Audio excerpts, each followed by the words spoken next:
Basta kapag sinabi natin kay Mama to dahan-dahan, huwag yung bibiglain. Si Kalu naman kasi nakita ng secret box, kinuha pa, tinignan pa. Lilipat, siyempre, maglilinis tayo ro. Basta yun, huwag yung bibiglain kasi siyempre, anak din ni Mama to, kakambal ko to eh. Malamang. Mamimiss ni Mama to. Makakalimutan na nga nila Mama, malulungkot na naman to. Pero siyempre, kailangan natin sabihin kasi nalaman yun eh. Oo. Hindi nga sabihin natin para malaman nyo pa iba yung mga dapat yung malaman.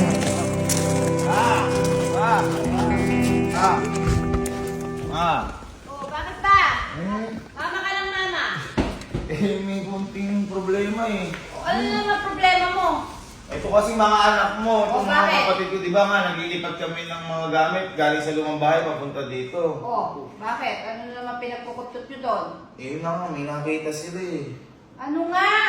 Kaya kasi sabihin agad. Ano nga? Nakita nila to eh. Si KB naman? Yun naman sinasabi ko. Ito naman tong bata. Eh, di ba sabi ko sa'yo, ako ang hayaan mo mag-sabi Umalma ka, umalma ka, umalma ka. Umalma ka, tubig ka. Ano ba?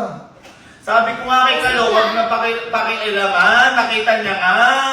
Tagal-tagal ko na itong tinagos. Eh nung nakita nga ni Kalo, hindi ko na napigilan ng sarili ko. Sinabi ko na yung tungkol dyan sa kakambal ko. Di mo ngayon, alam na nila. Yun na nga, alam na nga nila. Kaya nga sinabi ko na rin Eh, sa'yo. kasi nga, may kakambal ngay kuya nyo. Kaya naman nagkaganon, pinamigay nung tito nyo. Pumunta dun sa Mibaw, Batangas dahil hindi ko kayang buhayin kayo. Bakit? Bawal Eh, Batangas? kasi lalo papa mo doon, marami ang buhay. Oh. Ah, okay na may kakambal ko dun. Oo! Buti Kaya na. ikaw ang natira sa amin. Tinan mo kinalabasan. Parang hirap ka. Kaya ang mukha mo. Ayan! Gabi no!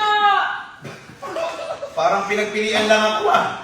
Dapat ako brigade, pero ayos lang at least. Maganda ang buhay ng... Buhay yung kakambal mo doon. Ngayon ko lang malaman yun ah. Oo. Kaya pala nung bata ako, ang gatas ko, yung pinaghugasan ng bigas, Oo, buti nga, may ampo eh. Dapat nga yan, lulok lang Sa eh. bagay, at least. Oo, diba? At least. Kasi nung bata pa kami, nung nasa sinapupunan pa kami, natatandaan ko. Natatandaan mo! Ano? Pupunan pa lang kayo! Nasa loob ako ng tiyan ni Mama, yung kakambal ko nga yun. Sabi sa akin, ikaw na mauna sa labas. Baka eh kami mangyari sa loob, ako na magsasakripisyo. sabi O ngayon, siguro, nung nakalabas na kaming dalawa, ako naman yung nagsakripisyo sa labas.